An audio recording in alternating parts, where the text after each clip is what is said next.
ಸ ಭಗವತೋ ಅರ್ಹತೋ ಸಮ್ಮಾ ಸಂಬುದ್ಧಸ್ಸ. ಬುದ್ಧ ಧರ್ಮ ಸಂಘಕ್ಕೆ ನಮಿಸುತ್ತಾ, ಪರಮ ಪೂಜ್ಯ ಬಾಬಾ ಸಾಹೇಬರ ಪಾದಗಳಿಗೆ ನಮಿಸುತ್ತಾ, ಎಲ್ಲ ಉಪಾಸಕ ಬಂಧುಗಳಿಗೆ ಬೆಸ್ಟ್ ಸಂಸ್ಥೆಯ ಪರವಾಗಿ ಈ ಧರ್ಮ ಪ್ರವಚನಕ್ಕೆ ಸ್ವಾಗತವನ್ನು ಕೋರ್ತಾ ಇವತ್ತಿನ ನನ್ನ ಹೆಸರನ್ನು ನಾನು ಕೊಡ್ತೇನೆ. ಸಂಯುಕ್ತ ನಿಕಾಯದ ಸಂಪುಟ 2ರಲ್ಲಿ ನಿಧಾನ ಅಂತ ಇದೆ. ಅದರಲ್ಲಿ ನಿಧಾನ ಅಂತಂದರೆ ಬೇಸಿಕಲಿ ಯಾವುದು ಕಾರಣ ಆಗ್ತದೋ, ಯಾವುದಕ್ಕೆ ಕಾರಣ ಆಗ್ತದೋ ಅದನ್ನು ನಿಧಾನ ಅಂತ. ಇದು ಪಾಳಿ ಭಾಷೆಯಲ್ಲಿರ್ತಕ್ಕಂತಹ ಒಂದು ಶಬ್ದ. ಅದನ್ನು ಕನ್ನಡದ ನಿಧಾನ ಅಲ್ಲ, ನಿಧಾನ ಅಂದರೆ ಸ್ಲೋ ಅಲ್ಲ, ಯಾವುದು ಕಾರಣಕರ್ತವಾಗುತ್ತೋ ಅದನ್ನು ನಿಧಾನ ಅಂತ ಹೇಳ್ತಾರೆ. ಒಮ್ಮೆ ಭಗವಾನ್ ಬುದ್ಧರು ಶ್ರಾವಸ್ತಿಯಲ್ಲಿ ಇರ್ತಾರೆ. ಜೇತವನದಲ್ಲಿ ಎಲ್ಲ ಬಿಕ್ಕುಗಳನ್ನು ಉದ್ದೇಶಿಸಿ ಅವರು ಬಿಕ್ಕುಗಳಿಗೆ ಕರೆದು ಕೇಳ್ತಾರೆ, ನೀನು ಅಂತರಂಗದಲ್ಲಿ ಧ್ಯಾನವನ್ನು ಮಾಡ್ತೀಯಾ? ಧ್ಯಾನ ಮಾಡಬೇಕಾದ್ರೆ ಏನನ್ನು ಅನ್ವೇಷಣೆ ಮಾಡ್ತೀಯಾ ಅಂತ ಕೂಡ ಕೇಳ್ತಾರೆ ಒಬ್ಬ ಬಿಕ್ಕುಗೆ. ಆಗ ಹೌದು ಬಂದಿದ್ದಿ, ನಾನು ಧ್ಯಾನವನ್ನು ಮಾಡ್ತೇನೆ, ಅಂತರಂಗದ ಮೇಲೆ ಕೂಡ ಧ್ಯಾನವನ್ನು ಮಾಡ್ತೇನೆ. ನಾನು ಧ್ಯಾನವನ್ನು ಮಾಡಬೇಕಾದ್ರೆ ಅಂತರಂಗದಲ್ಲಿ ಏನನ್ನು ಅನ್ವೇಷಣೆ ಮಾಡ್ತೇನೆ ಅಂದರೆ, ನನ್ನ ದೇಹದ ಬಿಡಿ ಭಾಗಗಳನ್ನು, ಒಂದೊಂದೇ ಭಾಗಗಳನ್ನು ತೆಗೆದು ನೋಡಿ ಅದರಲ್ಲಿ ಏನಾಗ್ತಾ ಇದೆ, ಅದರ ಆಕಾರ, ಅದು ಏನು ವಸ್ತು, ಅದರ ಆಕಾರ, ಅದರ ಬಣ್ಣ, ಅದರ ಮೇಲೆ ಅಂದರೆ ಅಶುಭ ಧ್ಯಾನ, ಕಾಯಾಗತ ಅನುಸತಿ ಮತ್ತು ಅಶುಭ ಧ್ಯಾನ, ಇದನ್ನು ನಾನು ಮಾಡ್ತೇನೆ ಅಂತಂತ ಹೇಳ್ತಾರೆ. ಆಗ ಭಗವಾನ್ ಬುದ್ಧರು, ನಾನು ಅದನ್ನು ನಿನ್ನಿಂದ ನಿರೀಕ್ಷೆ ಮಾಡಿರಲಿಲ್ಲ, ನಾನು ನಿರೀಕ್ಷೆ ಮಾಡಿದಂಥದ್ದು ಬೇರೆ. ನೀನು ಹೇಳಿದ್ದು ಸರಿ, ಆದರೆ ನಾನು ನಿನ್ನಿಂದ ಉತ್ತರವನ್ನು ನಿರೀಕ್ಷಿಸಿದ್ದು ಬೇರೆ ಅಂತಂದ್ಬಿಟ್ಟು ಹೇಳ್ತಾರೆ. ನಿನಗೆ ಇದನ್ನು ಬಿಟ್ಟು ಬೇರೆ ಏನಾದರೂ ಮನಸ್ಸಿನಲ್ಲಿ ಅನ್ವೇಷಣೆ ಮಾಡ್ತಕ್ಕಂಥದ್ದು ಧ್ಯಾನ ಬಿಟ್ಟು ನಿನಗೆ ಅಂತಂದ್ಬಿಟ್ಟು ಕೇಳ್ತಾರೆ. ಆವಾಗ ಆನಂದ ಬಂತೇಜಿಯವರು ಪಕ್ಕದಲ್ಲಿ ಕೊಡ್ತಿರ್ತಾರೆ.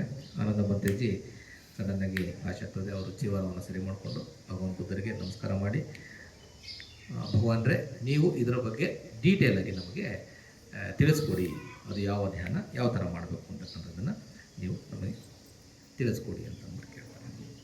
ಆಗ ಭಗವಾನ್ ಬುದ್ಧರು ಕರುಣೆಯಿಂದ ಮೈತ್ರಿಯಿಂದ ಎಲ್ಲರಿಗೂ ಕೂಡ, ಹೌದು ನಾನು ತಿಳಿಸ್ಕೊಡ್ತೇನೆ, ಎಲ್ಲರೂ ಕೂಡ ಶ್ರದ್ಧೆಯಿಂದ ಕೇಳಿ ಅಂತಂದ್ಬಿಟ್ಟು ಭಗವಾನ್ ಬುದ್ಧರು ಹೇಳ್ತಾರೆ. ಓಕೆ, ಆಗ ಇದನ್ನು ಧರ್ಮವನ್ನು ಹೇಳಿರ್ತಕ್ಕಂಥದ್ದು. ಇದರಲ್ಲಿ ನಿಧಾನದಲ್ಲಿ ಕಾರ್ಯಕಾರಣ ಯಾವುದಕ್ಕೆ ಯಾವುದು ಕಾರಣ ಆಗ್ತದೆ ಅಂತಕ್ಕಂಥದ್ದಕ್ಕೆ 2 ರೀತಿಯ ನಿಧಾನಗಳು ಬರ್ತವೆ. ಒಂದು ಪಠಿತ ಸಂಪಾದ, ಎಲ್ಲರಿಗೂ ಗೊತ್ತು ಪಠಿತ ಸಂಪಾದ, ಸುಮಾರು ಸಲ ಡಿಸ್ಕಸ್ ಮಾಡಿದ್ದೀವಿ, ಇನ್ನೊಂದು ಸಲ ಫಾಸ್ಟಾಗಿ ಹೇಳ್ಬಿಡ್ತೀನಿ. ಮತ್ತು ಎರಡನೆಯದು ಮನಸ್ಸಿನ ನಿಧಾನ. ಪಠಿತ ಸಮಪಾದದಲ್ಲಿ ಎಷ್ಟು ಲಿಂಕ್ಸ್ ಬರ್ತದೆ? ಪ್ರತಿ ಕ್ಲಾಸಲ್ಲೂ ನಾವು ಇದ್ರ ಬಗ್ಗೆ ಹೇಳ್ತಾ ಇರ್ತೀವಿ. ಎಷ್ಟು ಲಿಂಕ್ಸ್ ಬರ್ತದೆ ಹೇಳ್ತಾ ಹೋಗ್ತೀನಿ, ಲೆಕ್ಕ ಹಾಕ್ತೀನಿ. ಅವಿದ್ಯಾಪಚ್ಚಯ ಸಂಖಾರ, ಸಂಖಾರ ಪಚ್ಚಯ ವಿಜ್ಞಾನ, ವಿಜ್ಞಾನ ಪಚ್ಚಯ ನಾಮರೂಪ, ನಾಮರೂಪ ಪಚ್ಚಯ ಸಳಯತನ, ಸಳಯತನ ಪಚ್ಚಯ ಫಸ್ಸು, ಫಸ್ಸೋ ಪಚ್ಚಯ ವೇದನ, ವೇದನಾ ಪಚ್ಚಯ ತನಹ, ತನಹ ಪಚ್ಚಯ ಉಪಾದಾನ, ಉಪಾದಾನ ಪಚ್ಚಯ ಭವ, ಭವ ಪಚ್ಚಯ ಜಾತಿ ಜರ ಮರಣ, ಶೋಕ ಪರಿದೇವ, ಇವೆಲ್ಲ ಬರ್ತವೆ. ಒಟ್ಟು ಎಷ್ಟು ಲಿಂಕ್ಸ್ ಅದು? 12. 12 ಲಿಂಕ್ಸ್ ಅದು. 12 ಕಾರ್ಯಕಾರಣ ಸಂಬಂಧಗಳು ಬರ್ತವೆ. ಅದು ಪಟಿಲೋಮ. ಅನುಲೋಮದಲ್ಲಿ 12, ಒಟ್ಟು 24. ಓಕೆ, ಅದೇ ಥರ ಮನಸ್ಸಿನಲ್ಲೂ ಕೂಡ 4 ನಿಧಾನಗಳಿದ್ದಾವೆ ಅಂತಂದ್ಬಿಟ್ಟು ಭಗವಾನ್ ಬುದ್ಧರು ಹೇಳ್ತಾರೆ. ಈಗ ನಮಗೆ ಬೇಸಿಕಲಿ ನಮಗೆ ಅನೇಕ ರೀತಿಯ ಕಷ್ಟಗಳು ಬರ್ತಾವಲ್ವ, ರೋಗಗಳು ಬರ್ತವೆ, ಜಗಳಗಳಾಗ್ತವೆ, ಮನಸ್ಸಿನಲ್ಲಿ ಸಮಾಧಾನ ಇರಲ್ಲ, ಚಿಂತೆಗಳು ಇವೆಲ್ಲ ಆಗ್ತಾ ಇರ್ತಾವಲ್ವ. ಅದಕ್ಕೆಲ್ಲದಕ್ಕೂ ಯಾವುದಾದ್ರು ಒಂದು ಕಾರಣ ಇರಬೇಕಲ್ವ. ಇವೆಲ್ಲ ಯಾವುದ್ರ ಮೇಲೆ ನಿಂತಿದೆ, ಯಾವ ಆಧಾರದ ಮೇಲೆ ನಿಂತಿವೆ ಇವೆಲ್ಲ, ಅದಕ್ಕೆಲ್ಲದಕ್ಕೂ ಕೂಡ ಒಂದಲ್ಲ ಒಂದು ರೀತಿಯ ಕಾರಣಗಳಿರಬೇಕಲ್ವ. ಆ ಕಾರಣಗಳನ್ನು ಕೂಡ ಡೀಟೇಲಾಗಿ ಭಗವಾನ್ ಬುದ್ಧರು ಹೇಳಿದ್ದಾರೆ. ಮನಸ್ಸಿನ ಚಿಂತೆಗಳು, ದುಃಖಗಳು ಯಾವುದರ ಆಧಾರದ ಮೇಲೆ ನಿಂತಿದೆ ಅಂತಕ್ಕಂಥದ್ದನ್ನು ಹೇಳಿರ್ತಕ್ಕಂಥದ್ದೇ ಈ ಸೂತ್ರದಲ್ಲಿ. ನಾವು ಸ್ಥೂಲವಾಗಿ ನೋಡಬೇಕಾದ್ರೆ ಇವೆಲ್ಲ ಈ ಕಷ್ಟಗಳು, ರೋಗಗಳು, ಜಗಳಗಳು ಇವೆಲ್ಲ ಸ್ಥೂಲವಾಗಿ ಕಾಣಿಸ್ತವೆ, ದೊಡ್ಡ ವಿಚಾರಗಳು. ಇನ್ನು ಸೂಕ್ಷ್ಮವಾಗಿ ನಾವು ನೋಡಬೇಕು ಅಂತಂದರೆ, ಈಗ ನಾವು ಊಟ ಮಾಡ್ತಾ ಇರ್ತೀವಿ, ಕೆಲವೊಮ್ಮೆ ಇಷ್ಟ ಆಗುತ್ತೆ, ಕೆಲವೊಮ್ಮೆ ಇಷ್ಟ ಆಗಲ್ಲ. ಅದನ್ನು ನಾವು ಗಮನಿಸ್ತೀವ, ಅದು ದುಃಖದ ಸ್ಥಿತಿ, ಅದನ್ನು ನಾವು ಗಮನಿಸ್ತೀವ. ಬೇಡ ಅಂತ ಅಂದ್ಬಿಟ್ಟು ಅನ್ಸಿದ್ರೆ ಅದು ಯಾವ ಸ್ಥಿತಿ? ನಮ್ಮ ಮನಸ್ಸಿಗೆ ಅದು ಹಿಡಿಸ್ತಾ ಇಲ್ಲ ಅಲ್ವಾ? ಅದು ಕ್ಷಣಿಕ, ಬರುತ್ತೆ ಹೊರಟೋಗ್ತದೆ, ಅದು ಸೂಕ್ಷ್ಮವಾಗಿರ್ತದೆ, ಅದನ್ನು ನಾವು ಗಮನಿಸೋದಿಲ್ಲ ಅಲ್ವಾ? ನನಗೆ ಇದು ಹಿಡಿಸಲ್ಲ ಅಂಥವೆಲ್ಲ ಸ್ವಲ್ಪ ಹೊತ್ತಿನವರೆಗಿರ್ತದೆ, ಅದು ಕೂಡ ದುಃಖದ ಸ್ಥಿತಿ. ಆದರೆ ಅವು ತುಂಬ ಸೂಕ್ಷ್ಮವಾಗಿರ್ತಕ್ಕಂಥದ್ದು.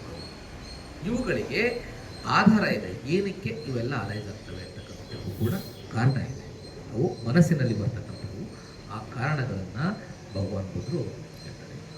ಒಂದೊಂದೇ ಈ ಸ್ಥಿತಿಗತಿಗಳು ಯಾವ ರೀತಿ ಯಾವುದ್ರ ಮೇಲೆ ಕಾರಣ ಆಗಿದ್ದಾವೆ, ಯಾವುದ್ರ ಮೇಲೆ ಆಧಾರವಾಗಿದ್ದಾವೆ ಅಂತಕ್ಕಂಥದ್ದನ್ನು ಹೇಳ್ತಾರೆ. ಅದು ಉಪದಿಗಳು ಅಂತ ಹೇಳ್ತಾರೆ.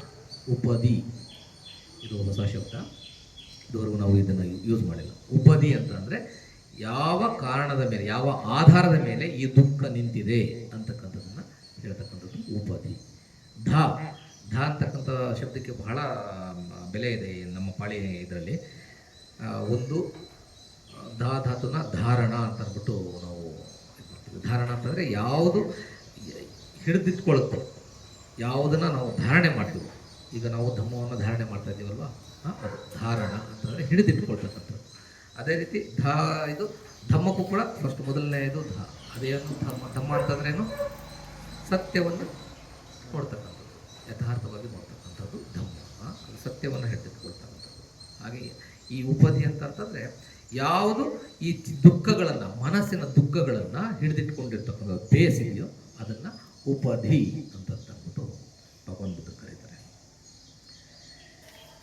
ಈ ಎಲ್ಲ ದುಃಖಗಳು ಕೂಡ ಈ ಉಪದಿಗಳ ಮೇಲೆ ನಿಂತಿವೆ. ಹಾಗಾದರೆ ಈ ಉಪದಿಗಳು ಅಂತಂದರೆ ಹೇಗೆ ಕೆಲಸ ಮಾಡ್ತವೆ? ಈ ಉಪದಿಗಳಲ್ಲಿ 4 ರೀತಿಯ ಉಪದಿಗಳಿದ್ದಾವೆ ಅಂತ ಭಗವಾನ್ ಬುದ್ಧ ಹೇಳ್ತಾರೆ. ಮೊದಲನೇದು ಕಾಮ ಉಪದಿ, ಖಂದ ಉಪದಿ, ಕ್ಲೇಶ ಉಪದಿ, ಅಭಿಸಂಖಾರ ಉಪದಿ. ಕಾಮ ಉಪದಿ ಅಂತಂದರೆ ಕಾಮ ಅಂದರೆ ವಸ್ತುಗಳ ಹಿಂದೆ ಹೋಗ್ತಕ್ಕಂಥದ್ದು. ಇಂದ್ರಿಯ ಆಸಕ್ತಿ. ಇದರಲ್ಲಿ 2 ಥರ ಬರ್ತದೆ ಕಾಮ ಉಪದಿನಲ್ಲಿ. ಇಂದ್ರಿಯ ವಸ್ತುಗಳು ಮತ್ತು ವಸ್ತುಗಳ ಮೇಲಿನ ಲೋಭ, ಆಸೆ, ಇದೆರಡು ಡಿವೈಡ್ ಮಾಡ್ತಾರೆ. ಆ ವಸ್ತುಗಳು ಕೂಡ ದುಃಖ ತರ್ತಕ್ಕಂಥವೆ. ಅವುಗಳ ಹಿಂದೆ ನಾವು ಆಸೆ ಅಥವಾ ಬೇಕು ಬೇಡಗಳ ಹಿಂದೆ ಹೋಯಿತು ಅಂದರೆ ಅದು ಕೂಡ ದುಃಖವನ್ನು ತರ್ತದೆ. ಇದು ಕಾಮ ಉಪದಿ. ವಸ್ತುಗಳು ಹೊರಗಡೆ ಇದ್ದಾವೆ, ಆದರೆ ದುಃಖ ಎಲ್ಲಿ ಉತ್ಪತ್ತಿ ಆಗ್ತಾ ಇದೆ? ಮನಸ್ಸಿನಲ್ಲಿ ಉತ್ಪತ್ತಿ ಆಗ್ತಾ ಇದೆ. ಆ ಮನಸ್ಸಿನ ಈ ಆಧಾರ ಎಲ್ಲಿದೆ? ಈ ಕಾಮ ಉಪದಿ. ಯಾಕೆ ಅಂದರೆ ಈ ವಸ್ತುಗಳ ಹಿಂದೆ ಮತ್ತು ವಸ್ತುಗಳ ಮೇಲಿನ ಲೋಭದಿಂದ ಮನಸ್ಸು ಓಡ್ತಾ ಇರ್ತದೆ. ಅದು ಕಾಮ ಉಪದಿ. ಯಾವುದಾದ್ರು ಇರ್ಬೋದು. ಈಗ ನಮ್ಮ ಕಣ್ಣಿದೆ, ಕಣ್ಣಿನಲ್ಲಿ ನಾವೇನಾದರೂ ನೋಡ್ತೀವಿ, ನಮಗೊಂದು ಇಷ್ಟ ಆಗುತ್ತೆ, ಅದು ಬೇಕು ಅಂತ ಅಂದ್ಬಿಟ್ಟಿರ್ತೀವಿ. ಅದು ಸಿಗುತ್ತಾ? ಯಾವುದನ್ನು ಕೂಡ ನಾವು ಹಿಡಿದಿಟ್ಕೊಳ್ಳಿಕ್ಕಾಗಲ್ಲ. ಅವೆಲ್ಲ ಕ್ಷಣಿಕ. ನಾವೇನು ಹಿಡಿದಿಟ್ಕೊಂಡ್ರು ಕೂಡ ಅದು ಕ್ಷಣಿಕ, ಹೋಗೇ ಹೋಗುತ್ತೆ. ಅದು ಇಂಪರ್ಮನೆಂಟ್. ಇವತ್ತು ಧ್ಯಾನ ಮಾಡೋದಲ್ಲ ನಾವು ಇಂಪರ್ಮನೆನ್ಸ್ ಬಗ್ಗೆ, ವಿಪಸ್ಸನ, ಅದು ನಾವು ಮಾಡಿದ್ದು ವಿಪಸ್ಸನ, ಇಂಪರ್ಮನೆನ್ಸ್ ಬಗ್ಗೆ ಧ್ಯಾನ ಮಾಡೋದು. ಯಾವುದನ್ನು ಕೂಡ ನಾವು ಹಿಡಿದಿಟ್ಕೊಳ್ಳಿಕ್ಕೆ ಆಗೋದಿಲ್ಲ, ಹೋಗೇ ಹೋಗುತ್ತೆ. ಅದೇ ರೀತಿ ಒಂದು ಕಿವಿಗೆ ಒಂದು ಶಬ್ದ ಬೀಳುತ್ತೆ, ನಮಗೆ ಇಷ್ಟ ಆಗುತ್ತೆ, ಅದು ಪರ್ಮನೆಂಟ್ ಆಗಿರುತ್ತಾ? ಅಥವಾ ನಮ್ಗೆ ಇಷ್ಟ ಆಗಲ್ಲ, ಅದು ಪರ್ಮನೆಂಟ್ ಆಗಿರುತ್ತಾ? ಅದು ಹೋಗುತ್ತೆ. ಇಷ್ಟ ಆಗ್ತಕ್ಕಂಥದ್ದು ಹೋಗುತ್ತೆ, ಇಷ್ಟ ಆಗದೇ ಇರ್ತಕ್ಕಂಥದ್ದನ್ನು ಕೂಡ ಹೋಗ್ತದೆ. ಈ ಒಂದು ಅನಿತ್ಯ ಭಾವನೆಯನ್ನು ನಾವು ಬೆಳೆಸ್ಕೊಂಡ್ರೆ ನಮ್ಮಲ್ಲಿ ಜ್ಞಾನದ ಉದಯ ಆಗುತ್ತೆ.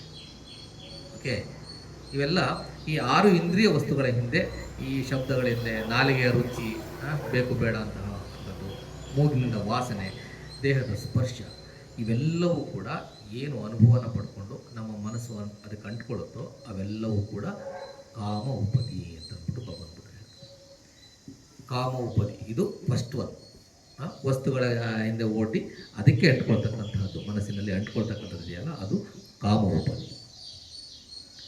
ಎರಡನೇದು ಖಂದ ಉಪದಿ. ಖಂದ ಅಂತಂದರೆ ಏನು ಡಿಸ್ಕಸ್ ಮಾಡ್ತಾನೆ ಇರ್ತೀವಿ. ಕಂದ, ಪಂಚಕಂದಗಳು. ನಾನು ಅಂದರೆ ಯಾರು? ನಾನು ಅಂದರೆ ದೇಹ ಮತ್ತು ಮನಸ್ಸು. ಪಂಚಕಂದಗಳು ನಾನು ಮಾಡಿರ್ತಕ್ಕಂಥದ್ದು ಪಂಚಕಂದಗಳಿಂದ. ಒಬ್ಬ ಮನುಷ್ಯ ಅಥವಾ ಯಾವುದೇ ಒಂದು ಜೀವಿ ಆಗ್ತಕ್ಕಂಥದ್ದು ಈ ಪಂಚಕಂದಗಳಿಂದ. ಒಂದು ದೇಹ ಇದೆ, ಅದಕ್ಕೆ ಮನಸ್ಸಿದೆ. ದೇಹ ರೂಪಕಂದ, ಅದೇ ರೀತಿ ಮನಸ್ಸು 4 ಕಂದಗಳು ಬರ್ತವೆ. ಮೊದಲನೇದು ವೇದನಾ ಕಂದ, ವೇದನಾ ಕಂದ, ಸಂಜ್ಞಾಕಂದ, ಸಂಖಾರ ಕಂದ ಮತ್ತು ವಿಜ್ಞಾನ ಕಂದ. ಈ ರೂಪಕ್ಕೆ ನಾವು ಅಂಟ್ಕೊಂಡ್ರೆ ಏನಾಗ್ತದೆ? ಅದನ್ನು ಹಿಡಿದಿಟ್ಕೊಳ್ಳಿಕ್ಕಾಗತ್ತಾ? ನೀವು ನೆನಪು ಮಾಡ್ಕೊಳ್ಳಿ, ನೀವು ಸಣ್ಣವರಿದ್ದಾಗ ಹೇಗಿದ್ರಿ, ಈಗ ಹೇಗಿದ್ದೀರಿ? ಸೇಮ್ ಅದೇ ಪರ್ಸನ್ನ ನೀವು? ಹಾಗಾದರೆ ಆ ಪರ್ಸನ್ ಅಲ್ವಾ? ಕಾರ್ಯಕಾರಣ ಸಂಬಂಧದಿಂದ ಪ್ರತಿ ಕ್ಷಣದಲ್ಲೂ ಕೂಡ ಈ ರೂಪ ಬದಲಾಗ್ತಾನೆ ಇದೆ, ಆಗ್ತಾನೆ ಇದೆ. ಸುಮಾರು ಸೆಲ್ಸ್ ಸತ್ತೋಗ್ತವೆ, ಸುಮಾರು ಸೆಲ್ಸ್ ಉತ್ಪತ್ತಿ ಆಗ್ತವೆ. ನಾವು ಸಣ್ಣವರಿದ್ದಾಗ ಇದ್ದಂತಹ ವ್ಯಕ್ತಿ ಬೇರೆ ಅಂತ ಬಿಟ್ಟು ಹೇಳಲಿಕ್ಕೂ ಆಗಲ್ಲ. ಈಗ ಇದ್ದಂತಹ ವ್ಯಕ್ತಿ ಅದೇ ವ್ಯಕ್ತಿ ಅಂತಕ್ಕಂಥದ್ದನ್ನು ಕೂಡ ನಾವು ಹೇಳಲಿಕ್ಕಾಗಲ್ಲ. ನಾವು ಕೂಡ ಪ್ರತಿ ಕ್ಷಣ ಬದಲಾಗ್ತಾ ಇದ್ದೀವಿ, ಆಗ್ತಾ ಇದ್ದೀವಿ. ಇದು ರೂಪಕಂದ. ಯಾವಾಗ ಈ ರೂಪಕಂದಕ್ಕೆ ನಾವು ಅಂಟ್ಕೊಳ್ತೀವೋ, ಮನಸ್ಸಿನಲ್ಲಿ ಅಂಟ್ಕೊಳ್ತೀವಿ, ನಾನು ನಂದು ಅಂತ ನಾವು ಯಾವಾಗ ಅಂಟ್ಕೊಳ್ತೀವೋ ಅದೇನು ಮಾಡುತ್ತೆ? ದುಃಖನೇ ತರ್ತದೆ. ಯಾಕೆಂದರೆ ಬದಲಾಗೇ ಆಗುತ್ತೆ. ಮುದುಕರಾಗೇ ಆಗ್ತೀವಿ ಅಲ್ವಾ? ಮುದುಕರಾಗಿ ಒಂದಲ್ಲ ಒಂದಿನ ನಾವು ಸತ್ತೋಗ್ತೀವಿ. ಅದನ್ನು ತಡೆಗಟ್ಟಕ್ಕಾಗತ್ತಾ? ಅದು ಜೀವನದ ಸತ್ಯ ಅಲ್ವಾ? ಅದನ್ನು ತಡೆಗಟ್ಟೋದಕ್ಕಾಗೋದಿಲ್ಲ. ಇದಕ್ಕೆ ಅಂಟ್ಕೊಳ್ತಕ್ಕಂಥದ್ದು ರೂಪಕಂದ. ಎರಡನೇದು ವೇದನ. ಈಗ ನೀವು ವೇದನೆಗಳನ್ನು ಅಬ್ಸರ್ವ್ ಮಾಡಿದ್ರಿ ಅಲ್ವಾ? ಸುಖ ವೇದನ, ದುಃಖ ವೇದನ, ಸುಖವೂ ಅಲ್ಲದ ದುಃಖವೂ ಅಲ್ಲದ ವೇದನ. ವಿಪಸನವನ್ನು ಮಾಡಿದ್ರಿ. ನಿಮ್ಮಲ್ಲಿ ಅಲ್ಲಿ ಏನು ಅನುಭವ ಆಗ್ತಾ ಇತ್ತಲ್ಲ, ಆ ಅನುಭವ ಹಾಗೆ ಪರ್ಮನೆಂಟ್ ಆಗಿ ಇರ್ತಾ ಇತ್ತಾ? ಇರಲಿಕ್ಕೆ ಸಾಧ್ಯನೇ ಇಲ್ಲ. ಅದು ಪ್ರತಿ ಕ್ಷಣ ಪ್ರತಿ ಹಂತದಲ್ಲೂ ಕೂಡ ಬದಲಾಗ್ತಾ ಇರ್ತದೆ. ಒಂದು ವೇಳೆ ನೋವಾಗ್ತಾ ಇದ್ರೆ ಅದು ಕೂಡ ಬದಲಾಗ್ತಾ ಇರ್ತದೆ. ಒಂದು ವೇಳೆ ನಿಮಗೆ ಅದು ಸುಖವಾಗಿದ್ರೆ ಅದು ಕೂಡ ಬದಲಾಗ್ತಾ ಇರ್ತದೆ. ಅದನ್ನು ಹಿಡಿದಿಟ್ಟುಕೊಳ್ಳಿಕ್ಕೆ ಆಗೋದಿಲ್ಲ. ಈ ವೇದನೆಗಳ ಹಿಂದೆ ನಾವು ಓಡಿ ಆ ವೇದನೆಗಳಿಗೆ ಅಂಟ್ಕೊಂಡ್ರೆ, ಇದು ಸುಖ ವೇದನೆ, ಇದು ಬೇಕು ಬೇಕು ಬೇಕು ಅಂತ ಅಂಟ್ಕೊಂಡ್ರೆ, ಈಗ ಇಷ್ಟೊತ್ತು ಕೂತಿದ್ದೀರಾ, ಕಾಲು ನೋವು ಬರ್ತಾ ಇರ್ತದೆ, ಅದನ್ನೇ ಅಬ್ಸರ್ವ್ ಮಾಡಿ. ಅದು ಪರ್ಮನೆಂಟಾ? ಅದು ಒಂದು ಅದನ್ನೇ ಅಬ್ಸರ್ವ್ ಮಾಡ್ತಾ ಇರಿ. ಅದು ಕೇವಲ ವೇದನೆ. ಅದನ್ನು ನೋಡ್ತಾ ಇದ್ದರೆ ಒಂದು ಜಾಸ್ತಿ ಆಗ್ಬೋದು ಅಥವಾ ಕಡಿಮೆ ಕೂಡ ಆಗ್ಬೋದು. ಒಂದು ವೇಳೆ ಜಾಸ್ತಿ ಆಗ್ತಾ ಇತ್ತಂದರೆ ನಾವು ನಮ್ಮ ಪೊಸಿಷನ್ನ ಚೇಂಜ್ ಮಾಡ್ಕೊಳ್ತೀವಿ ಅಲ್ವಾ? ವೇದನೆಗಳು ಪರ್ಮನೆಂಟ್ ಅಲ್ಲ. ಈ ವೇದನಾ ಕಂದಕ್ಕೆ ನಾವು ಮನಸ್ಸು ಯಾವಾಗಲೂ ಅಂಟ್ಕೊಳ್ತಾ ಇರ್ತದೆ. ಯಾಕೆ? ನಮ್ಮ ಮನಸ್ಸನ್ನು ನಾವು ಆ ಥರ ಕಂಡೀಷನ್ ಮಾಡಿದ್ದೀವಿ. ಹಾಗಾಗಿ ವೇದನಾ ಕಂದಕ್ಕೆ ಅಂಟ್ಕೊಂಡ್ರೆ ಅದು ಎಂತಹ ಉಪದಿ? ಕಂದ ಉಪದಿಯನ್ನೇ ತಗೊಬರ್ತದೆ. ರೂಪಕಂದ ಉಪದಿ ಮತ್ತು ವೇದನಾ ಕಂದ ಉಪದಿ. ಅದೇ ರೀತಿ ಸಂಜ್ಞಾಕಂದ. ಸಂಜ್ಞಾಕಂದ ಅಂದರೆ, ಸಂಜ್ಞಾ ಅಂದರೆ ಪರ್ಸೆಪ್ಷನ್. ನಾವು ಯಾವುದೇ ವಸ್ತುವನ್ನು ನೋಡಲಿ, ಯಾವುದೇ ವಸ್ತುವನ್ನು ಹಿಡಿಲಿ, ನಮ್ಮ ಮನಸ್ಸು ತಕ್ಷಣ ಏನು ಮಾಡುತ್ತೆ? ಅದನ್ನು ಗ್ರಹಿಸುತ್ತೆ. ಓ, ಇದು ಈ ಥರದ ಆಕಾರ, ಇದಿರ್ಬೋದು ಅಂತ ಕೂಡ ಐಡೆಂಟಿಫೈ ಮಾಡೋದಕ್ಕೆ ಗ್ರಹಿಸುತ್ತೆ. ಪ್ರತಿ ಹಂತದಲ್ಲೂ ಕೂಡ ಈ ಗ್ರಹಿಕೆ ಅನ್ನೋದು ಆಗ್ತಾನೆ ಇರ್ತದೆ. ಅದಕ್ಕೆ ನಾವು ರಿಯಾಕ್ಟ್ ಮಾಡ್ತಕ್ಕಂಥದ್ದು, ಅದಕ್ಕೆ ನಾವು ಯಾವಾಗಲೂ ಕೂಡ ಕೆಲಸಗಳನ್ನು ಮಾಡಲಿಕ್ಕಾಗ್ತಕ್ಕಂಥದ್ದು. ಇದು ಸಂಜ್ಞಾ, ಗ್ರಹಿಕೆ ಅಂತಕ್ಕಂಥದ್ದು ಸಂಜ್ಞಾ. ಸಂಜ್ಞಾಕಂದ ಕಂಡುಕೊಂಡ್ರು ಕೂಡ ಅದು ಪರ್ಮನೆಂಟ್ ಅಲ್ಲ, ಅದು ಹೊರಟೋಗ್ತದೆ. ಅದೇ ರೀತಿ ಸಂಖಾರ. ಸಂಖಾರ ಅಂತಂದರೆ ಮನಸ್ಸಿನ ಗುಣಗಳಿದ್ದಾವೆ. ಮನಸ್ಸಿನ 52 ಗುಣಗಳಿದ್ದಾವೆ, ಚೇತಸಿಕಗಳು ಅಂತ ಹೇಳ್ತೀವಿ. ಇಲ್ಲಿ ಸಂಖಾರ ಅಂತಂತಂದರೆ ಮನಸ್ಸಿನ ಗುಣಗಳು. ಪಟ್ಟಿಚ್ಚ ಸಮಪಾದದಲ್ಲಿ ಸಂಖಾರ ನಾನು ಹೇಳಿದ್ನಲ್ಲ, ಆ ಸಂಖಾರಕ್ಕೆ 3 ರೀತಿಯ ಮೀನಿಂಗ್ಸ್ ಬರ್ತವೆ. ಇಲ್ಲಿ ಸಂಖಾರ ಮನಸ್ಸಿನ ಚೇತಸಿಕಗಳನ್ನು ನಾವು ಸಂಖಾರ ಅಂತ ಅಂದ್ಬಿಡ್ತಾ ಇದ್ದೇವೆ. ಮನಸ್ಸಿನಲ್ಲಿ ಎಷ್ಟು ಸಂಖಾರಗಳಿದ್ದಾವೆ? 52 ಚೇತಸಿಕಗಳಿದ್ದಾವೆ. ಅದರಲ್ಲಿ ರೂಪ ಮತ್ತು ವೇದನ 2, ಅವೆರಡನ್ನ ಬಿಟ್ಟರೆ ಇನ್ನು 50 ಬರ್ತವೆ. ಆ 50ರಲ್ಲಿ ಕುಶಲ, ಅಕುಶಲ ಮತ್ತು ಕುಶಲವೂ ಅಲ್ಲದ ಅಕುಶಲವೂ ಅಲ್ಲದ ಚೇತಸಿಕಗಳು ಬರ್ತವೆ. ಕುಶಲ ಚೇತಸಿಕಗಳು 25 ಇದ್ದಾವೆ. ಅಕುಶಲ ಚೇತಸಿಕಗಳು 14 ಚೇತಸಿಕಗಳಿದ್ದಾವೆ. ಮತ್ತು ಅದೇ ರೀತಿ ಕುಶಲವೂ ಅಲ್ಲದ ಅಕುಶಲವೂ ಅಲ್ಲದ ಚೇತಸಿಕಗಳು 13 ಇದ್ದಾವೆ. ಭಗವಾನ್ ಬುದ್ಧರು ಎಷ್ಟು ಆಳವಾಗಿ ಮನಸ್ಸನ್ನು ಡಿವೈಡ್ ಮಾಡಿದ್ದಾರೆ ಅಂದರೆ, ಇದು ಮೂಲ. ಆಕ್ಚುಲಿ ಮನಸ್ಸನ್ನ, ಚಿತ್ತವನ್ನು ಉತ್ಪತ್ತಿ ಮಾಡೋದಕ್ಕೆ ಈ ಚೇತಸಿಕಗಳು ಬೇಕು. ಇವೇ ಮೂಲ. ಈ ಮೂಲವನ್ನು ನಾವು ಸರಿ ಮಾಡಲಿಲ್ಲ ಅಂತಂದರೆ ನಾವು ನಮ್ಮ ಮನಸ್ಸನ್ನು ಬೆಳೆಸಲಿಕ್ಕೆ ಸಾಧ್ಯ ಇಲ್ಲ, ನಮ್ಮಲ್ಲಿ ಎಂಟರ್ಟೈನ್ಮೆಂಟ್ ಆಗಲಿಕ್ಕೆ ಸಾಧ್ಯ ಇಲ್ಲ. ಓಕೆ, ಈ ಅಕುಶಲ ಚೇತಸಿಕಗಳಿದಾವಲ್ಲ, ಯಾವ್ಯಾವ ಅಕುಶಲ ಚೇತಸಿಕಗಳು ನಾನು ಫಾಸ್ಟಾಗಿ ಹೇಳ್ಬಿಡ್ತೀನಿ. ಓಕೆ, ಲೋಭ, ದೋಷ, ಮೋಹ. ಅಂದರೆ ಲೋಭ ಅಂತಂದರೆ ಬೇಕು ಬೇಕು ಅಂತಕ್ಕಂಥದ್ದು. ಮತ್ತು ಮಾಣ, ದೋಷ ಅಂತಂದರೆ ಬೇಡ ಬೇಡ ಅಂತಕ್ಕಂಥದ್ದು. ಅದೇ ರೀತಿ ಮೋಹ ಅಂತಂದರೆ ಅಜ್ಞಾನ. ಮತ್ತು ಮಾಣ ಅಂತಂದರೆ ಅಹಂಕಾರ. ಈರ್ಷ್ಯೆ ಅಂದರೆ ಹೊಟ್ಟೆ ಕಿಚ್ಚು, ಮಚ್ಚರ್ಯ ಅಂದರೆ ಮಾತ್ಸರ್ಯ. ಮಾತ್ಸರ್ಯ ಅಂತಂದರೆ ಮನಸ್ಸಿನ ಸಣ್ಣತನ. ಮತ್ತು ಕುಕ್ಕುಚ್ಚ ಅಂದರೆ ಪಶ್ಚಾತ್ತಾಪ. ಮತ್ತು ದಿಟ್ಟಿ, ದಿಟ್ಟಿ ಅಂದರೆ ಮಿಥ್ಯಾ ದೃಷ್ಟಿ. ದೃಷ್ಟಿಕೋನಗಳಿಗೆ ನಾವು ಅಂಟ್ಕೊಳ್ತೀವಿ. ಅದು ಆ್ಯಕ್ಚುಲಿ ಸತ್ಯನೇ ಬೇರೆ ಇರ್ತದೆ. ಸಮಾಧಿಟಿಯಲ್ಲಿ ನೋಡಲ್ಲ ನಾವು, ಮಿಥ್ಯಾ ದೃಷ್ಟಿನಲ್ಲಿ ನಮಗೆ ಹೇಗೆ ವಿಷಯಗಳು ಗೊತ್ತಿರ್ತವೋ ಆ ರೀತಿ ನಾವು ಗ್ರಹಿಸ್ತೀವಿ, ಅದು ಮಿಥ್ಯಾ ದೃಷ್ಟಿ. ಮತ್ತು ಆಹಿರಿಕ ಅಂದರೆ ನಾಚಿಕೆ ಇಲ್ಲೇ ಇರ್ತಕ್ಕಂಥದ್ದು. ಯಾವ ನಾಚಿಕೆ? ನೈತಿಕ ನಾಚಿಕೆ, ಕೆಟ್ಟದ್ದನ್ನು ಮಾಡಲಿಕ್ಕೆ ನಾಚಿಕೆ ಇಲ್ಲದೆ ಇರ್ತಕ್ಕಂಥದ್ದು. ಅದೇ ರೀತಿ ಅನೋತ್ತಪ್ಪ ಅಂತಂದರೆ ನೈತಿಕ ಭಯ, ಭಯ ಇಲ್ಲದೆ ಇರ್ತಕ್ಕಂಥದ್ದು, ಕೆಟ್ಟದ್ದನ್ನು ಮಾಡಲಿಕ್ಕೆ ಭಯ ಇಲ್ಲದೆ ಇರ್ತಕ್ಕಂಥದ್ದು. ಹಾಗೆ ಇವೆರಡಿದಾವಲ್ಲ, ಈ ಆಹಿರಿಕ ಮತ್ತು ಉತ್ತಪ್ಪ, ಹಿರಿ ಮತ್ತು ಉತ್ತಪ್ಪ ಇದಾವಲ್ಲ, ಇವು ಲೋಕಧರ್ಮಗಳು ಅಂತ ನಾವು ಕರಿತೀವಿ. ಭಗವಾನ್ ಬುದ್ಧರ ಉದಯ ಆಗಲಿ ಆಗದೇ ಇರಲಿ, ಒಂದು ವೇಳೆ ನಮ್ಮ ಈ ಭಗವಾನ್ ಬುದ್ಧರ ಶಾಸನ ಎಷ್ಟು ವರ್ಷ? 5 ವರ್ಷ. 5 ವರ್ಷದ ನಂತರ ಈ ಶಾಸನ ಇರೋದಿಲ್ಲ. ಆಗ ಲೋಕ ಹೇಗೆ ನಡೆಯುತ್ತೆ? ಇವೆರಡು ಬೇಸಿಸ್ ಮೇಲೆ ನಡೆಯುತ್ತೆ ಪ್ರಪಂಚ. ಓಕೆ, ನೈತಿಕ ಭಯ, ನೈತಿಕ ನಾಚಿಕೆ, ಅದನ್ನು ಲೋಕಧರ್ಮಗಳು ಅಂತ ಅಂದ್ಬಿಟ್ಟು ನಾವು ಕರಿತೇವೆ. ಓಕೆ, ಹಾಗೆ ಇನ್ನೊಂದು ಥೀನ ಮಿದ್ದ. ಥೀನ ಅಂತಂದರೆ ಅಲಸತನ, ಮಿದ್ದ ಅಂತಂದರೆ ಈ ಬೇಜಾರು, ನಿರುತ್ಸಾಹ, ಉತ್ಸಾಹ ಇಲ್ಲದೆ ಇರ್ತಕ್ಕಂಥದ್ದು. ಮತ್ತು ವಿಚಿಕಿಚ್ಚ ಅಂದರೆ ಸಂದೇಹ. 14ನೇದು ಚಂಚಲತೆ, ಉದ್ದಚ್ಚ. ಈ 14 ಆಕುಶಲ ಚೇತಸಿಕಗಳಿದ್ದಾವೆ. ಈ ಚೇತಸಿಕಗಳು ನಮ್ಮನ್ನು ತುಂಬ ಅಟ್ರಾಕ್ಟ್ ಮಾಡ್ತಾ ಇರ್ತವೆ. ಯಾಕೆ? ನಮ್ಮ ಮನಸ್ಸನ್ನು ನಾವು ಆ ಥರ ಕಂಡೀಷನ್ ಮಾಡಿಬಿಟ್ಟಿದ್ದೀವಿ. ಓಕೆ, ಈ ಚೇತಸಿಕಗಳು, ಈ ಅಕುಶಲ ಚೇತಸಿಕಗಳು ಯಾವಾಗ ಮನಸ್ಸಿನಲ್ಲಿ ಬರ್ತಾವೋ, ಅವುಗಳ ಹಿಂದೆ ನಮ್ಮ ಮನಸ್ಸು ಯಾವಾಗ ಓಡುತ್ತೋ ಆಗ ಅದು ಏನು ಮಾಡುತ್ತೆ?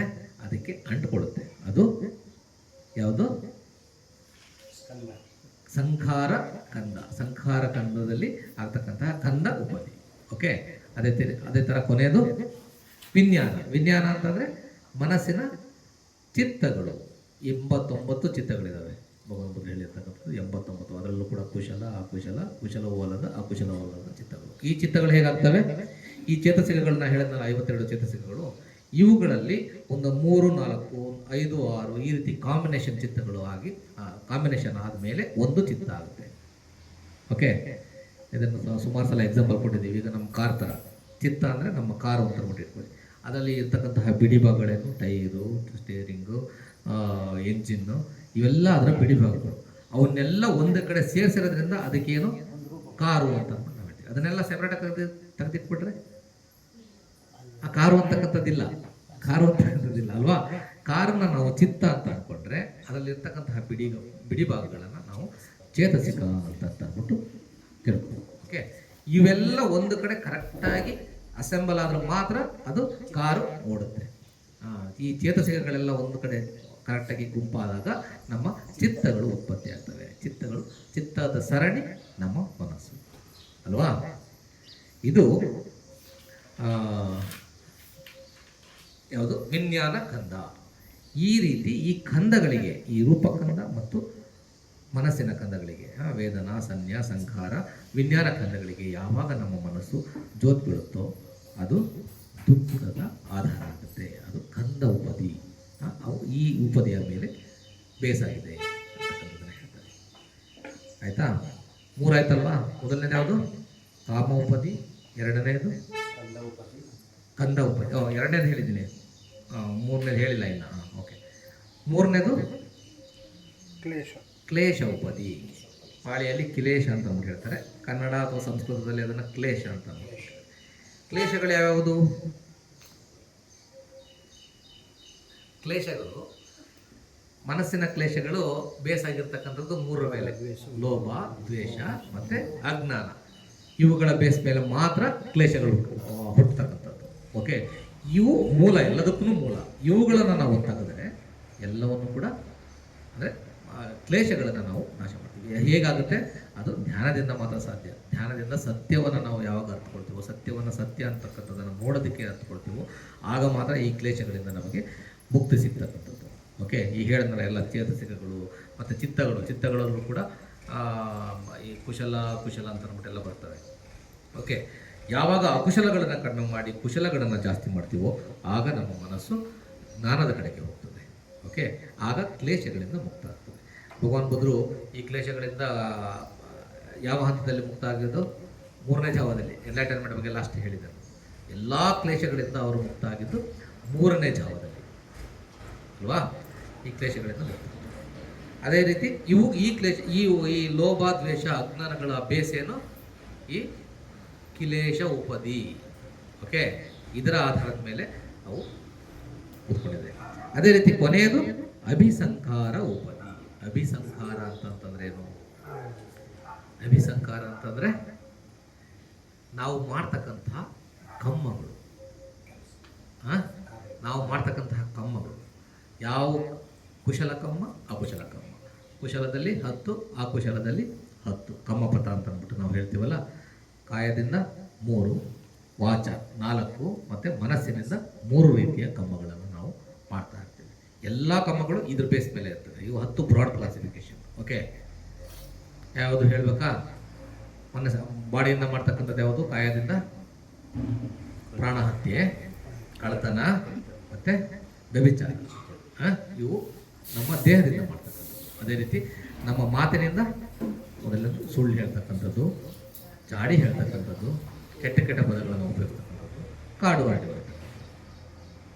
ಅದೇ ರೀತಿ ಮನಸ್ಸಿನಿಂದ ದ್ವೇಷ, ದ್ವೇಷದ ಚಿತ್ತವನ್ನು ಉತ್ಪತ್ತಿ ಮಾಡ್ತಕ್ಕಂಥದ್ದು, ಅಜ್ಞಾನ, ದ್ವೇಷ, ಮೋಹ, ಮತ್ತು ಇನ್ನೊಂದು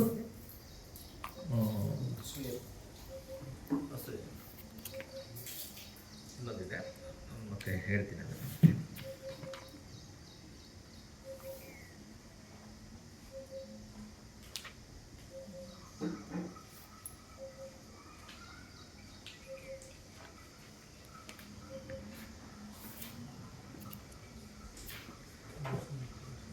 ತಪ್ಪು ತಿಳುವಳಿಕೆ, ದೃಷ್ಟಿಕೋನ, ದುರಾಸೆ, ದ್ವೇಷ ಮತ್ತು ತಪ್ಪು ತಿಳುವಳಿಕೆ, ಇವು ಅಕುಶಲ. ಓಕೆ, ಇವುಗಳ ಬೇಸ್ ಮೇಲೆ ಮನಸ್ಸಿಗೆ ಸಂಬಂಧಪಟ್ಟಿದೆ. ಓಕೆ, ಯಾವಾಗ ಈ ರೀತಿ ನಮ್ಮ ಕಾಯ ವಾಚ ಮನಸ್ಸ ನಾವು ಅಕುಶಲ ಕೆಲಸಗಳನ್ನು ಮಾಡಿದ್ರೆ ಅದೇನಾಗುತ್ತೆ? ದುಃಖಕ್ಕೆ ಕಾರಣ ಆಗುತ್ತೆ. ಅದನ್ನು ನಾವು ಅಭಿಸಂಕಾರ ಉಪದಿ ಅಂತ ಅಂದ್ಬಿಟ್ಟು ಕರಿತೇವೆ ಅಂತ ಅಂದ್ಬಿಟ್ಟು ಭಗವಂತರು ಯಾರು ಹೇಳ್ತಾ ಇದ್ರು? ಭಿಕ್ಕುಗಳಿಗೆ. ಇಲ್ಲಿ ಜೇತವನದಲ್ಲಿ ಯಾವಾಗ ಈ ರೀತಿ ಒಬ್ಬ ಸತ್ಯಾನ್ವೇಷಿ ಈ ರೀತಿ ತನ್ನ ದುಃಖಗಳನ್ನು, ಅದಕ್ಕೆ ಕಾರಣವನ್ನು, ಅದು ಯಾವುದರ ಆಧಾರದ ಮೇಲೆ ನಿಂತಿದೆ ಅಂತಕ್ಕಂಥದ್ದನ್ನು ಮನಸ್ಸಿನಲ್ಲಿ ಧ್ಯಾನವನ್ನು ಮಾಡಿ ಅರಿತುಕೊಳ್ತಾನೋ ಅಂಥವರಲ್ಲಿ ಮಾತ್ರ ಜ್ಞಾನದ ಉದಯ ಸಾಧ್ಯ ಅಂತ ಅಂದ್ಬಿಟ್ಟು ಭಗವಂತರು ಹೇಳಿದ್ರು.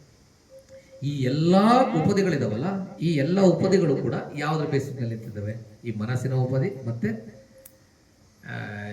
ಪಠಿತ ಸಂವಾದ ಉಪದಿಗಳು. ಬೇಸಿಕಲಿ ಇವು ನಿಂತಿರ್ತಕ್ಕಂಥದ್ದು ತೃಷ್ಣೆಯ ಮೇಲೆ. ತೃಷ್ಣೆ ಮೇಲೆ ಅಂತ, ತೃಷ್ಣೆ ಅಂತಂದರೆ ಬೇಕು ಬೇಕು ಬೇಕು ಅಂತ ಆಸೆ. ತೃಷ್ಣೆಯನ್ನು ಆಸೆ ಅನ್ಬೋದು. ಅದೇ ರೀತಿ ಉಪಾದಾನ, ತೃಷ್ಣೆಯನ್ನು ಗಟ್ಟಿ ಮಾಡಿದ್ರೆ ಅದು ಉಪಾದಾನ ಆಗುತ್ತೆ. ಉಪಾದಾನ ಮತ್ತು ಜಾತಿ, ಜರ, ಮರಣ ಅಂದರೆ ನಮ್ಮ ಹುಟ್ಟಿಗೆ ಕಾರಣ ಆಗುತ್ತೆ. ಓಕೆ, ಈ ರೀತಿ ಭಗವಂತರು ಈ ದುಃಖದ ಆಧಾರವನ್ನು ಯಾವ ಥರ ಕಂಡುಹಿಡ್ಕೊಳ್ಬೇಕು, ನಾವು ಯಾವ ಥರ ಕಂಡುಹಿಡ್ಕೊಂಡಾಗ ನಮಗೆ ಯಾವ ಥರ ಅದರಿಂದ ಬಿಡುಗಡೆ ಹೊಂದುತ್ತೆ ಅಂದರೆ, ನಾವು ಅದನ್ನು ಸತ್ಯವನ್ನು ಯಥಾರ್ಥವಾಗಿ ನೋಡ್ತಾ ಹೋಯ್ತು ಅಂದರೆ ನಾವು ಬಿಡ್ತಾ ಹೋಗ್ತೀವಿ. ಲೆಟ್ ಇಟ್ ಗೋ, ಹೋಗ್ಲಿ ಬಿಡು ಅಂತ ಬಿಡ್ತಾ ಹೋಗ್ತೀವಿ. ಅದನ್ನು ಮಾಡಬೇಕು ಅಂದರೆ ನಾವು ಬೇಸಿಕಲಿ ಸಮತಾಭಾವವನ್ನು ಬೆಳೆಸಬೇಕು ಮತ್ತು ವಿಪಸನವನ್ನು ಬೆಳೆಸಬೇಕು. ವಿಪಸನ ಅಂತಂದರೆ ಸತ್ಯವನ್ನು ಆಳವಾಗಿ ಯಥಾರ್ಥವಾಗಿ ನೋಡ್ತಕ್ಕಂಥದ್ದು. ಸಮತ ಅಂದರೆ ಮನಸ್ಸನ್ನು ಸಮತ. ಫಸ್ಟ್ ನಾವು ಸಮತಾಭಾವನವನ್ನು ಮೆಡಿಟೇಷನ್ ಮಾಡಿದ್ವಿ, ಅದಾದಮೇಲೆ ವಿಪಸನವನ್ನು ಮಾಡಿದ್ವಿ. ಓಕೆ, ಇಷ್ಟಕ್ಕೆ ನಿಲ್ಲಿಸ್ತಿಲ್ಲ ಭಗವಂತರು. ಇದಕ್ಕೂ ಕೂಡ ಕಾರಣ ಇದೆ. ಇದಕ್ಕೇನು ಕಾರಣ? ಅಭ್ಯಂತರೆ ಪಚ್ಚಯ ಸಮ್ಮಾಸನ ಅಂತಂದರೆ ಈ ತನ್ನ ಒಳಗಡೆ ಇರ್ತಕ್ಕಂತಹ ಈ ಕಾರಣಗಳ ಬಗ್ಗೆ ಆಳವಾದ ಜ್ಞಾನವನ್ನು ಯಾವಾಗ ನಾವು ತಿಳ್ಕೊಳ್ತಾ ಹೋಗ್ತಾ ಇದ್ದಂಗೆ ನಮಗೆ ಕುಶಲದ ಅಕುಶಲದ ವ್ಯತ್ಯಾಸ ಗೊತ್ತಾಗ್ತಾ ಹೋಗ್ತದೆ. ವ್ಯತ್ಯಾಸ ಗೊತ್ತಾಗ್ತಾ ನಮಗೆ ಸತ್ಯದ ಬೆಳಕು ಹರಿತಾ ಹೋಗ್ತದೆ. ಇದಕ್ಕೂ ಕೂಡ ಮೂಲ ಕಾರಣ ಏನು ಅಂತಂದರೆ ಅದನ್ನು ಒಂದು ಧಮ್ಮಪದದ ಗಾಥೆಯ ಮೂಲಕ ಅವರು ವಿವರಣೆಯಾಗಿ ಹೇಳ್ತಾರೆ. ಓಕೆ, ಒಬ್ಬ ಸತ್ಯಾನ್ವೇಷಿ ಈ ಮೂಲಗಳನ್ನು ನಾವು ತಿಳ್ಕೋಬೇಕು ಅಂತಂದರೆ ಅದಕ್ಕೊಂದು ಕಾರಣ ಇದೆ. ಅದೇನು? ಭಗವಾನ್ ಬುದ್ಧ ಹೇಳ್ತಕ್ಕಂಥದ್ದು ಏಕಂದಮ್ಮಂ ಅಧೀತಸ್ಸ ಮುಸಾವಾದಿಸ್ಸ ಜಂತುನು ಪಿತಿನ್ನಾಪರ ಲೋಕಸ್ಸ ನತ್ತಿ ಪಾಪಂ ಅಕಾರ್ಯಂ. ಯಾವ ವ್ಯಕ್ತಿ ಏಕಧಮ್ಮಂ ಅಧೀತಸ್ಸ ಅಂದರೆ ಯಾವ ವ್ಯಕ್ತಿ ಒಂದು ಧಮ್ಮವನ್ನು, ಧಮ್ಮ ಅಂತಂದರೆ ಸತ್ಯ, ಮುರಿಯುತ್ತ ಅಂತಂದರೆ ಅದನ್ನು ಅತೀತವಾಗಿ ಮುರಿತಾನೋ ಯಾವುದನ್ನು? ಸುಳ್ಳು ಹೇಳ್ತಕ್ಕಂಥದ್ದನ್ನು. ಎಲ್ಲದಕ್ಕೂ ಬೇಸು ಈ ಸುಳ್ಳು. ಓಕೆ, ಸುಳ್ಳು ಹೇಳ್ತಕ್ಕಂಥದ್ದು ಮತ್ತು ಸುಳ್ಳಿನ ಜೊತೆ ಇರ್ತಕ್ಕಂತಹ ಒಂದು ಮನಸ್ಸನ್ನು ಸೃಷ್ಟಿ ಮಾಡ್ತಕ್ಕಂಥದ್ದು. ಸುಳ್ಳೇ ಸರಿ, ನಾನು ಹೇಳ್ತಾ ಇರ್ತಕ್ಕಂಥದ್ದೇ ಸರಿ ಅಂತಕ್ಕಂತಹ ಒಂದು ಮನಸ್ಸನ್ನು ಸೃಷ್ಟಿ ಮಾಡ್ತಕ್ಕಂಥದ್ದು. ಯಾರು ಇದನ್ನು ಮಾಡ್ತಾನೋ ಅವನು ಯಾವುದೇ ಕಾರಣಕ್ಕೂ ಕೂಡ ದುಃಖಗಳಿಂದ ಮುಕ್ತಿಯಾಗಲಿಕ್ಕೆ ಸಾಧ್ಯನೇ ಇಲ್ಲ. ನಾವು ಈಸಿಯಾಗಿ ಮುರಿತಕ್ಕಂತಹ ಶೀಲ ಯಾವುದು? ಸುಳ್ಳು ಅಲ್ವಾ? ನಾವೇನು ಮಾಡಬೇಕು? ನಮ್ಮ ಮನಸ್ಸನ್ನು ಬೆಳೆಸಬೇಕು ಅಂದರೆ ಫಸ್ಟ್ ಬೇಸಿಕಲಿ ನಮ್ಮ ಮನಸ್ಸನ್ನು ಸ್ಟಾಪ್ ಮಾಡಬೇಕು ಅಂದರೆ ಸುಳ್ಳು ಹೇಳೋದನ್ನು ಬಿಡಬೇಕು ಫಸ್ಟ್. ಓಕೆ, ಸುಳ್ಳು ಹೇಳೋದನ್ನು ಬಿಡಲಿಲ್ಲ ಅಂತಂದರೆ ನಮ್ಮ ಮನಸ್ಸು ಬೆಳೆಸೋದಕ್ಕೆ ಯಾವುದೇ ಕಾರಣಕ್ಕೂ ಸಾಧ್ಯ ಇಲ್ಲ ಅಂತ ನೋಡಿ ಭಗವಂತ ಹೇಳ್ಬಿಡ್ತಾರೆ. ಉಪಾಧಿಗಳಲ್ಲೇ ಅಂಟ್ಕೊಂಡ್ಬಿಡ್ತೀವಿ. ಇದಕ್ಕೆಲ್ಲ ಆಧಾರ ಉಪಾಧಿ. ಓಕೆ, ಇದನ್ನು ಹೇಳ್ತಾ ಭಗವಂತರು ನಮ್ಗೆ ಸುಳ್ಳು ಹೇಳೋದಕ್ಕೆ ಆಗಲೇ ನಾನು ಲೋಕದ ಮಗಳು ಹೇಳಿದೆ, ಅದಕ್ಕೆ ನಮಗೆ ನೈತಿಕ ಭಯ ಇರಬೇಕು, ನೈತಿಕ ನಾಚಿಕೆ ಕೂಡ ಇರಬೇಕು. ಸುಳ್ಳು ಹೇಳೋದಕ್ಕೆ ನಮಗೆ ನಾಚಿಕೆ ಬರಬೇಕು, ಮತ್ತು ನೈತಿಕ ಭಯನೂ ಕೂಡ ಇರಬೇಕು, ನೈತಿಕ ಭಯ. ಓಕೆ, ಇದನ್ನು ಹೇಳ್ತಾ ಭಗವಂತರು ಬಿಕ್ಕುಗಳನ್ನ ಇಷ್ಟನ್ನು ಹೇಳಿ ಕಳಿಸ್ಕೊಡ್ತಾರೆ. ಅದಾದಮೇಲೆ ಬಿಕ್ಕುಗಳು ಇದ್ರ ಬಗ್ಗೆ ಡಿಸ್ಕಸ್ ಮಾಡ್ತಾ ಇರ್ತಾರೆ. ಇದ್ರ ಬಗ್ಗೆ ಡಿಸ್ಕಸ್ ಮಾಡ್ತಾ ಇರಬೇಕಾದ್ರೆ ಇದೇ ವಿಚಾರನ ಡಿಸ್ಕಸ್ ಮಾಡ್ಬೇಕಾದ್ರೆ ಮತ್ತೆ ಭಗವಂತರು ಇದಕ್ಕೆ ಪೂರಕವಾಗಿ ಇನ್ನೊಂದು ಘಟನೆಯನ್ನು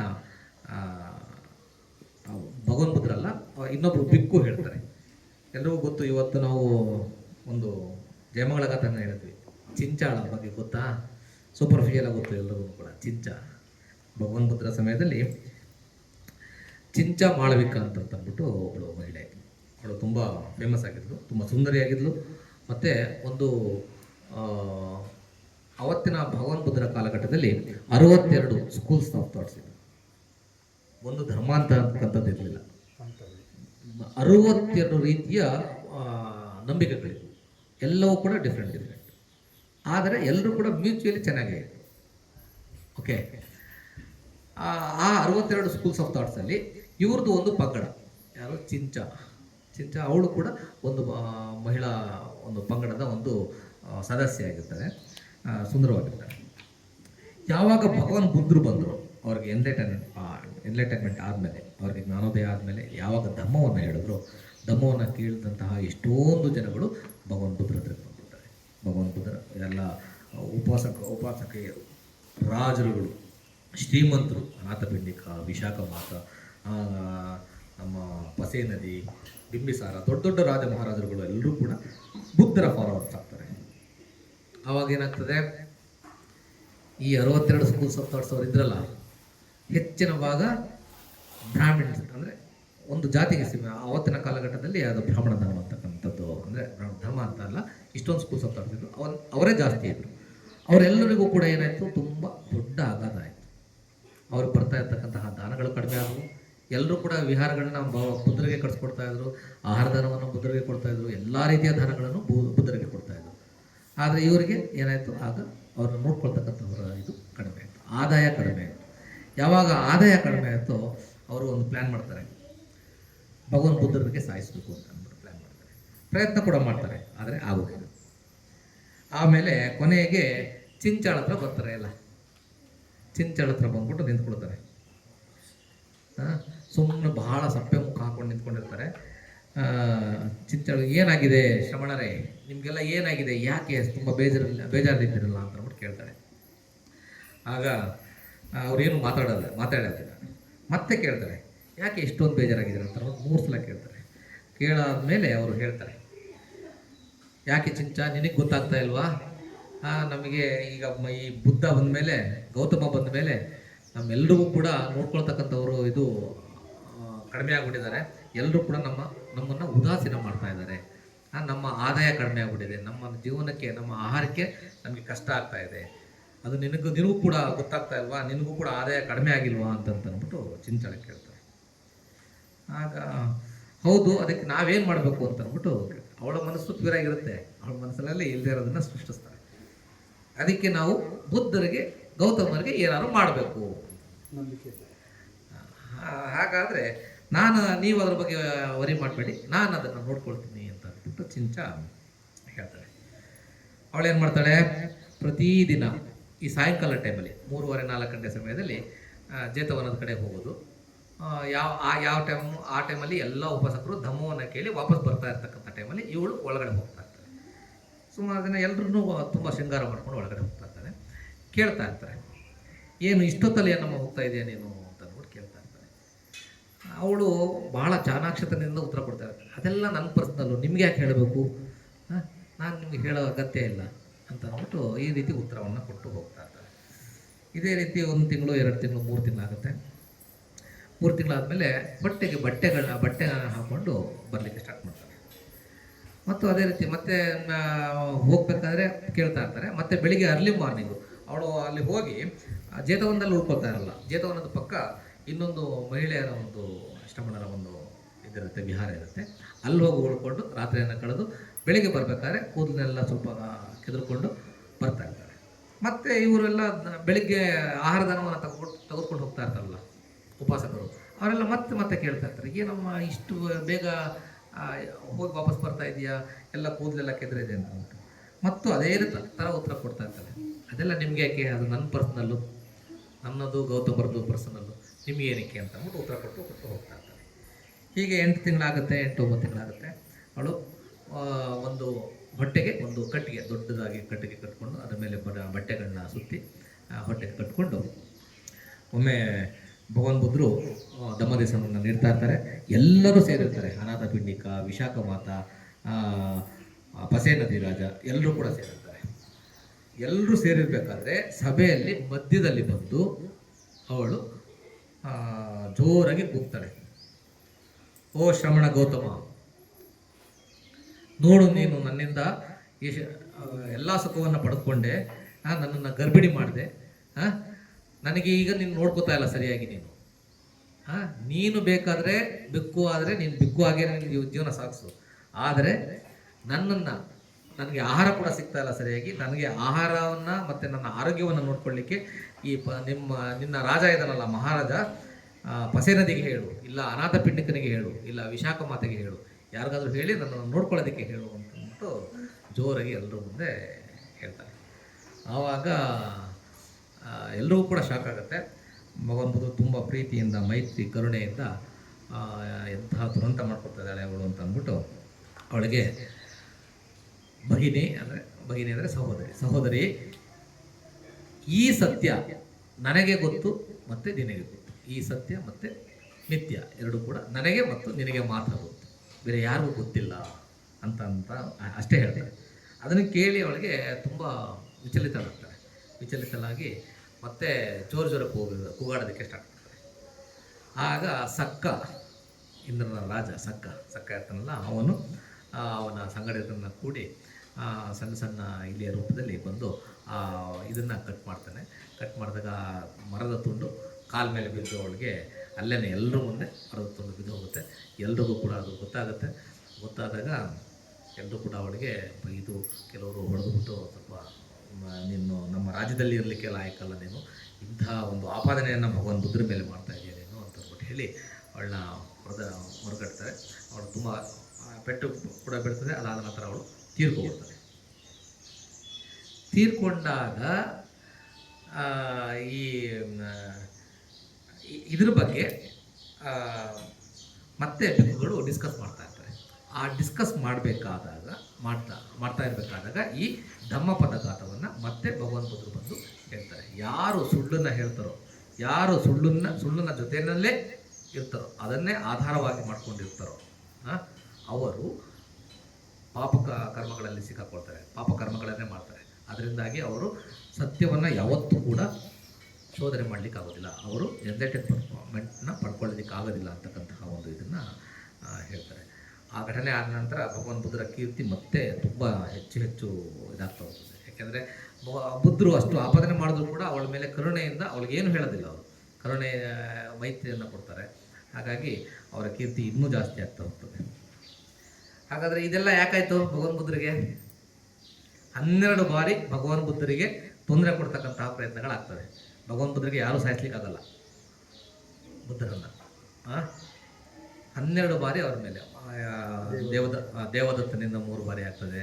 ಸುಂದರಿ ಅಂತಕ್ಕಂತಹ ಇನ್ನೊಬ್ಳು ಮಹಿಳೆ, ಅವಳು ಇದೇ ರೀತಿ ಆಪಾದನೆ ಮಾಡಿರ್ತಾಳೆ, ಅವನ್ನ ಕೊಲೆನೇ ಮಾಡಿಬಿಡ್ತಾರೆ. ಅದೇ ರೀತಿ ಚಿಂಚ, ಆ, ಆ, ಈ ಥರ 12 ಬಾರಿ ಭಗವಾನ್ ಬುದ್ಧರ ಮೇಲೆ ಅವರ ಕಾಲಘಟ್ಟದಲ್ಲಿ ಆಪಾದನೆಗಳು ಬರ್ತವೆ. ಯಾಕಾಗಬೇಕು ಗೊತ್ತಾ? ಅದಕ್ಕೂ ಕೂಡ ಕಾರಣ ಇದೆ. ಭಗವಾನ್ ಬುದ್ಧರು ಬೋಧಿಸತ್ವ ಆಗೋದಕ್ಕೂ ಮುಂಚೆ, ತುಂಬ ಹಿಂದೆ, ಒಬ್ಬ ಪಚ್ಚೇಕ ಬುದ್ಧರ ಶಿಷ್ಯ ಆಗಿರ್ತಾರೆ. ಪಚ್ಚೇಕ ಬುದ್ಧರ ಶಿಷ್ಯ ಆಗಿದ್ದಾಗ, ಪಚ್ಚೇಕ ಬುದ್ಧರು ಅಂತಂದರೆ ಅವರು ಕೂಡ ಸಮಬುದ್ಧರೇ, ಆದರೆ ಅವರಿಗೆ ಧಮ್ಮವನ್ನು ಹೇಳ್ತಕ್ಕಂತಹ ಶಕ್ತಿ ಇರೋದಿಲ್ಲ. ಅವರೇ ಸ್ವತಃ ಧಮ್ಮವನ್ನು ಎನ್ಲೈಟೈನ್ಮೆಂಟ್ ಆಗಿರ್ತಾರೆ, ಬೋಧೆಯನ್ನು ಪಡ್ಕೊಂಡಿರ್ತಾರೆ. ಆದರೆ ಧಮ್ಮ ಬೋಧನೆಯ ಶಕ್ತಿ ಸಮಬುದ್ಧರಿಗಿರುವಷ್ಟು ಇರೋದಿಲ್ಲ. ಅವರು ಶೀಲವನ್ನು ಹೇಳ್ತಾ ಇರ್ತಾರೆ, ಅಷ್ಟಾಂಗ ಮಾರ್ಗವನ್ನು ಹೇಳ್ತಾ ಇರ್ತಾರೆ. ಧಮ್ಮವನ್ನು ಆಳವಾಗಿ, ಈ ರೀತಿ ಎಲ್ಲವನ್ನೂ ಕೂಡ ಆಳವಾಗಿ ಹೇಳ್ತಕ್ಕಂತಹ ಒಂದು ಶಕ್ತಿ ಅವರಿಗೆ ಇರೋದಿಲ್ಲ. ಅವರ ಶಿಷ್ಯ ಆಗಿದ್ದಾಗ ಅವರ ನಡವಳಿಕೆ ಬಗ್ಗೆ ಅಪಪ್ರಚಾರ ಮಾಡಿರ್ತಾರೆ.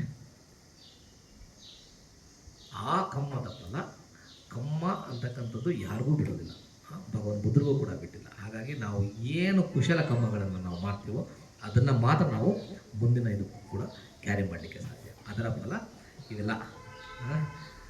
ಒಂದು ಸಲ ಆಹಾರ ಕೂಡ, ಅವರ ಪಚ್ಚಕ ಬುದ್ಧರಿಗೆ ಆಹಾರದ ತೊಂದರೆ ಕೊಟ್ಟಿರ್ತಾರೆ. ಹಾಗಾಗಿ ಅವರು ದುಃಖಚ್ಛದಿಯ 6 ವರ್ಷ ಎಂಥ ದೇಹದಂಡನೆ, ಅವರು ಅನುಭವಿಸಿರ್ತಕ್ಕಂತಹ ನೋವನ್ನು ಯಾರೂ ಅನುಭವಿಸಿಲ್ಲ. ಯಾರೋ ಸಿದ್ಧಾರ್ಥ ಗೌತಮ ಅನುಭವಿಸಿದಂತಹ ನೋವನ್ನು ಕೇವಲ ಒಂದೊಂದು ಅಗಳು ತಿಂದು ಬದುಕ್ತಾ ಇರ್ತಾರೆ. ಅಷ್ಟೊಂದು ದೇಹದಂಡನೆ ಕೊಡ್ತಾರೆ. ಆ ದುಃಖಚರ್ಯ ಏನಕ್ಕೆ ಅಂದರೆ 6 ವರ್ಷ ಕಠಿಣ ದೇಹ, ಅಂದರೆ ಆಹಾರದ ಒಂದು ಇದನ್ನು ಕೂಡ ಕಳ್ಕೊಂಡಿದ್ದೆ. ಏನಕ್ಕೆ ಅಂತ ಅಂದರೆ ಅವರು ಆ ಸಮಯದಲ್ಲಿ ಒಂದು ಆಹಾರದಲ್ಲಿ ಕೊಟ್ಟಿರಲ್ಲ, ಅಂದರೆ ಬಿಸಾಪಟ್ಟಿರ್ತಾರೆ ಬುದ್ಧರಿಗೆ ಬಂದಿರ್ತಕ್ಕಂಥ ಇವೆಲ್ಲ ರೀಸನ್ಸ್. ಸೊ ಹಾಗಾಗಿ ನಾವು ಈ ಸುಳ್ಳನ್ನು ಹೇಳೋದಷ್ಟು ನಮ್ಮ ಮನಸ್ಸನ್ನು ನಾವು ತುಂಬ ಈ ಬೋಧೆಯಿಂದ ತುಂಬ ದೂರ ತೆಗೆದುಕೊಳ್ತೀವಿ. ನಮ್ಗೆ ಈಸಿಯಾಗಿ ಮುರಿತಕ್ಕಂಥ ಶೀಲ ಅಂದರೆ ಸುಳ್ಳು. ನಾವು ಫಸ್ಟು ಸುಳ್ಳನ್ನು ಹೇಳೋದನ್ನು ಬಿಡಬೇಕು. ಸುಳ್ಳನ್ನು ಹೇಳೋದನ್ನು ಬಿಟ್ಟರೆ ನಮ್ಮ ಮನಸ್ಸನ್ನು ಬೆಳೆಸೋದಕ್ಕೆ ಅದು ತುಂಬ ಸ್ಟ್ರಾಂಗ್ ಫೋರ್ಸ್ ಆಗುತ್ತೆ, ಆಧಾರ ಆಗುತ್ತೆ. ಹಾಗೆ ಇಷ್ಟನ್ನು ಹೇಳ್ತಾ ಇವತ್ತಿನ ನಮ್ಮ ಪ್ರವಚನವನ್ನು ನಾನು ಮುಕ್ತಾಯ ಮಾಡ್ತೇನೆ. ಏನಾದರೂ ಧಮ್ಮದ ಬಗ್ಗೆ ಅನುಮಾನಗಳಿದ್ದರೆ ಕೇಳ್ಬೋದು. ಭವತು ಸಬ್ಬ ಮಂಗಳಂ ರಕ್ಷಂತು ಸಬ್ಬ ದೇವತಾ ಸಬ್ಬ ಬುದ್ಧಾನುಭಾವೇನ ಸಬ್ಬ ಧಮ್ಮಾನುಭಾವೇನ ಸಬ್ಬ ಸಂಘಾನುಭಾವೇನ ಸದಾ ಸೋತಿ